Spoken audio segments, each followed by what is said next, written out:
To discuss this and more, let's bring in our guests. Joining us from Providence, Rhode Island, Vladimir Golstein is the chair of the Department of Slavic Studies at Brown University. From Boulder, Colorado, we're joined by Federiga Bindi. She is a senior fellow and the director of Foreign Policy Initiative at the Institute for Women's Policy Research.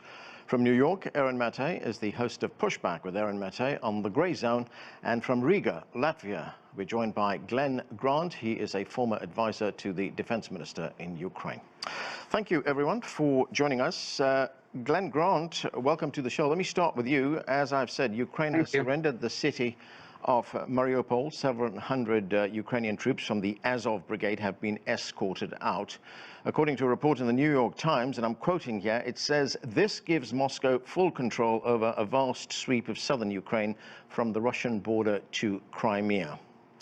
Russia, there are reports coming from Ukraine, is also intensifying its missile attacks across the country. One of those attacks took place right in the west of the country near Lviv. What is your assessment? How significant is all of this? Is it indeed a turning point? No, I don't think it's a turning point at all. I mean, basically, Russia has been devastating Mariupol now since the beginning of the war. And the fighting has been very limited, effectively, for the last 3 to 4 weeks. The Ukrainian side have fought extremely well and have managed to hold out for a long period without much ammunition and without food and without medical care. But Russia has already taken all the way across to Nikolaev in the south. So this is not going to make any difference to that. It may free up some troops for them, but then those troops have already been in battle for a long time, have lost a lot of vehicles and have lost a lot of men. So Russia has got to decide where it puts those people, which area it puts them to fight. But my suspicion is that they're not actually going to be hugely much more effective because they will be extremely tired now. Right. Glen, you talk about the Ukrainian resistance, but despite that, as that New York Times report said, Russia still has, as the Times put it, full control over a vast sweep of southern Ukraine from the Russian border to Crimea. Will Russia now be focusing on holding that territory? Oh, well, I mean, they've been focusing on holding that territory for the last month. So it's not going to make any difference to that, I don't think. They might reinforce the front line a bit more with people who've been in, soldiers who've been outside Mariupol, because they've not moved much at all in the last month. Yeah. And Russia has actually started to dig in and dig trenches. So my guess is they just want to stay there. Erin Matei, great to have you on the show as well. Despite this Ukrainian capitulation in Mariupol, the NATO Secretary General Jens Stoltenberg says Ukraine can win this conflict. And you'll notice that over the past few weeks, when Jens Stoltenberg or other leaders in NATO have talked, they have not talked about a diplomatic solution. We're hearing about continuing this war. What do you make of the current status? I think the status was put best by Antony Blinken back in 2015, when he was implementing a much different policy. Back then, Barack Obama, who was the president, refused to send further weapons to Ukraine because, as Blinken pointed out, no matter how many weapons we pour into Ukraine, Russia will always have the advantage, given Russia's military power and its proximity to Ukraine. It's right there. So that was back when the U.S. had a different policy. And I agree with that policy then. I don't agree with the policy now, because no matter how you feel about how this conflict began, the fact is that Russia will always enjoy military dominance, and it will ultimately win this war. I think Ukraine has performed better than many people expected, but ultimately Russia is just so much more dominant militarily. And you can see already that, as we saw in Mariupol, that Ukrainian forces, their material is in short supply, and there's only so long that they can hold out. So why we want to continue to flood Ukraine with weapons and not push for a diplomatic solution is beyond me. To me, it's just a death sentence to kill more Ukrainians. Erin, when you say Russia will win this war, what does that win look like? Well, their objectives, as far as I understand them, are to ensure a Ukrainian pledge of neutrality, that it won't join NATO. And if Ukraine won't do that, then basically to leave Ukraine's capacity to be a military threat as a NATO member in ruins. And that's why Russia is going after military infrastructure, including NATO-aligned military infrastructure. For example, when it bombed that NATO training facility in western Ukraine about a month or so ago. It also wants to see a resolution to the Donbass war. Recall that this war did not start when Vladimir Putin decided to invade. This war has been going on for 8 years in a proxy war with the U.S. and Russia on opposing sides. And so Russia wants to put an end to that. That might mean annexing the territory of the Donbass that doesn't want to live under the Kiev government, or it might mean forcing Kiev to accept their independence, but something along those lines. I mean, these are the key objectives, along with trying to roll back NATO offensive weaponry pointed at Russia in other countries, such as in Poland and Romania, and we'll see if Russia will back down on that demand. But basically, no matter what happens, it's Ukrainians that are paying the price. Vladimir Golstein, there was something of a very candid interview on Russian television the other night. A former Russian colonel, Mikhail Kodarenok, he appeared on Russian television and said, and I'm quoting here, he said, considering that European aid will come into full effect and 1 million armed Ukrainian soldiers can join the fight, we need to see this reality of the near future, and we need to consider that in our operational and strategic considerations. The situation for us, frankly, he said, will get worse. Well, what we've been dealing so far is like two narratives. Russians have their narrative that they are doing so well, and you know they're advancing, and Ukraine is run by kind of this right wingers, Nazis, NATO, and so on, as opposed to the West, which keeps on telling us, informing us on BBC and everything of great advances, of successes. You just quoted NATO leader, that Ukraine can win the war. So there's a two opposite story. What this Kodarenko said, we have to introduce some correction. So definitely corrections needed on both sides. I wish there would be more people on major Western TV stations who would do the same thing and say this war is not going according to BBC script. Well, he did it.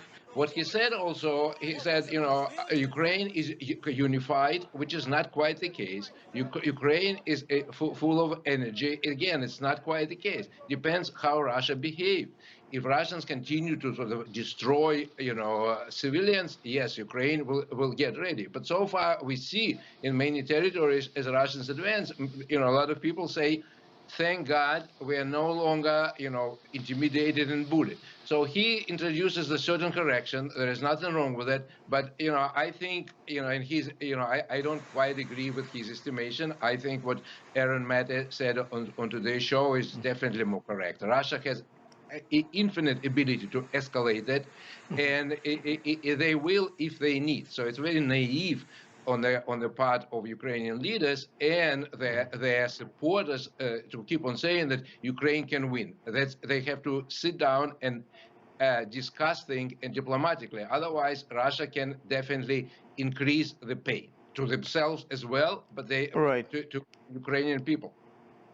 Vladimir, is this a course correction, as you put it, or is this colonel actually being very honest here and saying, look, this is not going according to plan, this is going to get a lot worse for Russia? I think it's definitely course correction. We do hear that Russians maybe were not quite ready for that. They were not quite ready for that type of the war they're conducting now, that is sending a lot of people. They're actually conducting a particular war. They're not using firepower that much. They're not leveling the buildings, leveling the cities, despite the reports. They're not doing what the United States did in Fallujah and so on. But they can do that.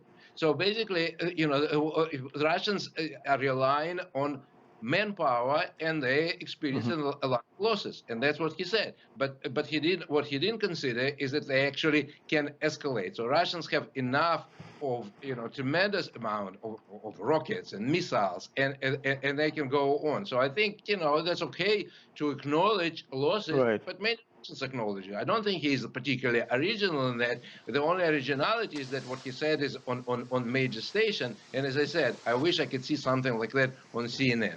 Right.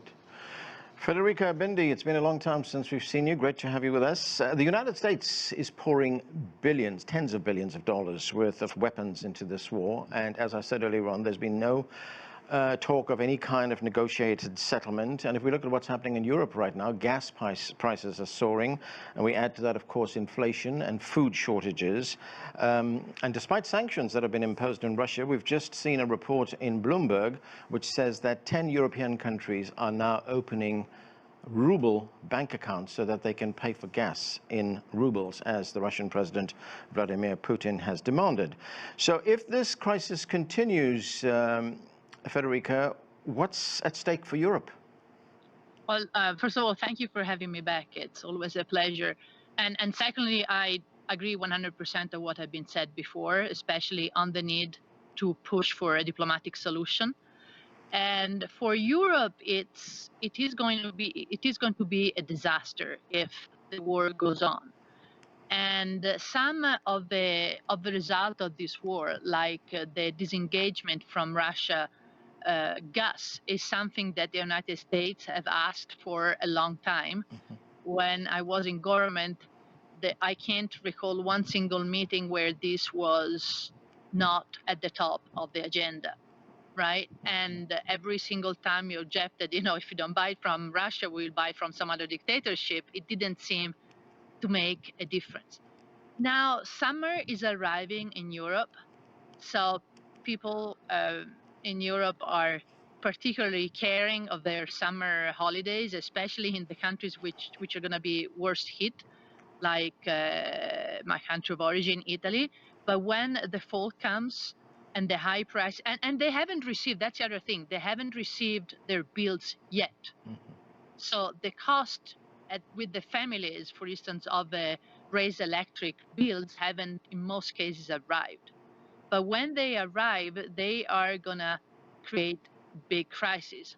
So for instance, you see that in Italy, the government is trying to speed up the approval of a financial bill, of a yearly financial bill for next year, because they do expect that there's going to be trouble, which probably would also mean the government collapsing under the weight of this crisis. Federiga, you said at the beginning of your answer there that if this war continues, it would be a disaster for Europe and that there needs to be a diplomatic solution to this. And I guess the obvious question is, why have there been no moves towards a diplomatic solution so far? I think there is, at the end of the day, we go back to the end of the Cold War. Right? At the distinction that in Europe we call it the end of the Cold War, in the US they refer it to the year we won the Cold War. If you win the Cold War, then you have a winner and a loser. And Russia, by all means, was a loser at the time. And what I think several different American administrations never understood is that Putin came in with the agenda of bringing back Russia to its, at least in his own eyes, role in the world. And that was unexpected in the US. And my colleague in the Northeast can confirm it. For instance, Russian studies were dismantled because we don't need them anymore right now, and now they're coming back. So it's also a problem of doctrine, if you think, right? And for as much as Europe would like to be at the core of this, the diplomatic solution will come if the US wants a diplomatic solution. I know that Draghi in Washington told Biden that we need a diplomatic solution, but all that Europe has done so far has been just following the American narrative without taking an initiative, but I doubt we will have the courage to do that. Glen, if we look at what's going on in Ukraine right now, as I said, Russian forces have been hitting targets close to the Polish border. That's in the western part of the country, and those targets include warehouses, they include fuel depots as well. One report said that this is the most intense missile barrage in weeks. If this conflict continues, what is your assessment of it expanding, possibly encroaching into a NATO member? I don't think so. I don't think Russia's extremely weak at the moment, despite what your previous speakers have said about their ability to expand. They've lost a lot of officers, and their training quality is so low that they're not going to want to actually to face a NATO conflict. So I think that Putin will do everything he can to make sure that it doesn't go any further. I mean, I can quite see him trying to destroy any supplies coming across, but I don't think he wants anything to stray into Poland or anywhere similar. It's not worth it. It's not worth it. I mean, he's struggling already. Right, Glenn, it might not be the intention, but you know, some of these things sometimes happen through a mistake, a miscalculation. Yeah, they can, and they do. They can and they do. But I don't think that I mean, the staffs of NATO countries are bright enough to realise whether something is a mistake and a miscalculation, or whether it's a deliberate attack. I mean, yeah, if he sticks a nuclear weapon down onto a NATO city, that's deliberate. Right. But I mean, if a plane flies over or a missile goes into Poland, that's not. Okay. Aaron Mattei, you know, if we look at the reports in the Western media, there's been a reluctance to look at this in terms of it being a proxy war, which to all intents and purposes it has become. It is a proxy war, isn't it, between Russia on the one side and NATO on the other? This has been an open secret for a long time. I mean, look at late 2016. Lindsey Graham and John McCain go to Ukraine. They visit the front line. Lindsey Graham says to a group of Ukrainian soldiers that 2017 will be the year of offense, and Russia will have to pay a heavier price. What is a senator doing in Ukraine telling Ukrainian soldiers that they're going to make Russia pay a heavier price? It's a proxy war. That's what the U.S. has been using Ukraine for the last 8 years. Adam Schiff, during Trump's first impeachment, Adam Schiff said on the House floor that we aid Ukraine and her people so that we can fight Russia over there. We don't have to fight them here. And Russia's invasion of Ukraine has only escalated that proxy war. Now, with billions of dollars more in weapons, the House just approved a measure, $40 billion, most of it going to weapons that will be sent off to Ukraine, with no concern, by the way, not only of the dangers of fueling a proxy war against a nuclear-armed state in Russia, but also what happens to those weapons. Is the Azov battalion, a neo-Nazi organization, which is banned by Congress to be receiving U.S. weapons, are they going to be receiving U.S. weapons? Absolutely they will. And what happens to those weapons after this conflict is over? Will they be used for arms trafficking? Will they get into the hands of not just the neo-Nazis in Ukraine, but elsewhere across Europe? I think it's a safe bet. So because we're so committed to a proxy war in Ukraine, all of the predictable consequences are being ignored. And there are so many reasons to be alarmed. Right. Let me go back to Glen very quickly for his view on this. Glen, Aaron raises an interesting point there, because we have these billions of dollars worth of equipment which is being sent into Ukraine. What kind of control is there by, you know, NATO, the United States particularly, over who gets these weapons, how they're being used? In fact, there was a report in the Washington Post earlier this week which said that Ukraine has been, for a long time, for years, for more than a decade, has been the hub of an illegal arms smuggling racket in there. Well, I'm not gonna comment on what the Washington Post says, because they drift all over the place.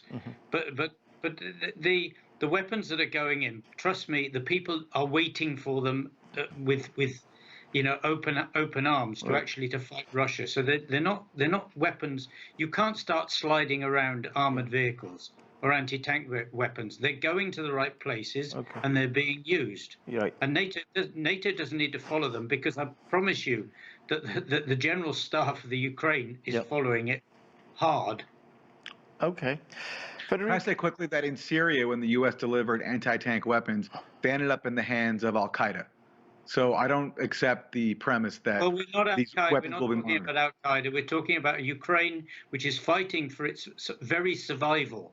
And they need every single thing they can get. They're not going to give them. Which also includes neo-Nazis, which is incorporated into. No, it doesn't include neo-Nazis, sir. I'm sorry. This is a complete. Are you denying that the Azov battalion is neo-Nazis? Yes, of course I'm denying it. I know them. These are just normal bloody people. I'm sorry. Well, the U.S. Congress. You've fallen for the Russians. Yes, Congress fell for the Russians. Congress fell for the Russian strategic communications as well as everybody else did. Oh, so the Congress was hoodwinked by Russian. That's a new normal battalion. Yeah, it's a normal battalion. No more, no less than any battalion that there is in America. Well, if you ask people in the Donbass whether or not they think Azov are Nazis, I think you'd hear a much different people in the point of view. Donbass don't I know know plenty of anything Ukrainians. about it. I know They plenty live of in the Ukrainians Donbass. who don't agree with you. Look, Yeah. Azov Battalion have been in Mariupol for 8 years. There's been no war in Mariupol. They have defended Mariupol for 8 years. Nobody's jumped into Mariupol, and no press have been able to go in there. The press have been allowed in there freely and have met Azov Battalion, and none of them have reported anything And back. there are All right. many Mariupol residents who would disagree with you that the things have been nice under the rule of neo-Nazis. And they're out there. All right, I need to move on. Spoken about. I need to move on to Vladimir Golstein. There is one other development which must be sending some alarm bells in Moscow, and that is the likelihood that Finland and Sweden will now be joining NATO. Yeah, this has a tremendous potential for escalation. We don't know how it will unfold, and we hear that Putin and his spokespeople were there and saying it depends what is happening. If Finland and Sweden continue with this kind of 19th, 20th century paranoia that Russia is hell-bent on expansion and they just want to be protected by NATO, it's one thing. So let them be part of NATO, let NATO say that we're going to defend them, because Russia is not interested in going there. And they were not interested, ever since the collapse of the Soviet Union. Time has changed. And if we look at the map, Russia is withdrawing. So I don't think they're interested in going there. However, the danger is if there are some, indeed some nuclear installations are brought, as they were brought in Romania and other places. What if they are placed right on the Russian border? We remember how President Kennedy responded when nuclear installations were threatened to be put in Cuba.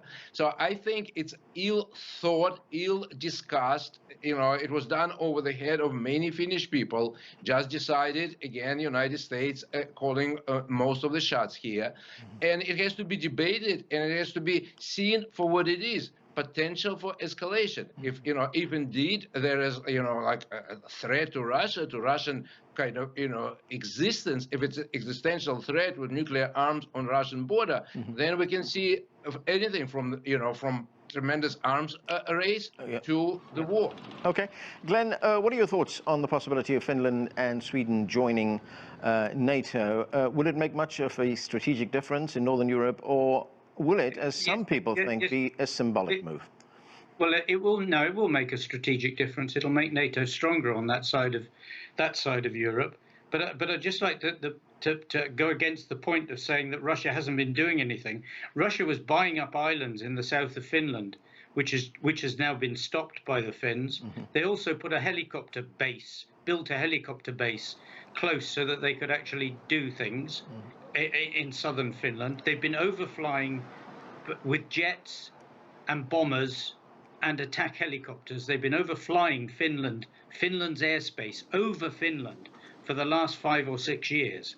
So to suggest that Russia is not doing anything is complete nonsense.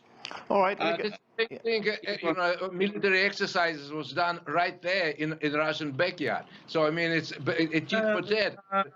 Not over. You don't fly over someone else's country on an exercise. I'm sorry. It's a warlike action. Are you suggesting that Russia was plotting to attack Finland?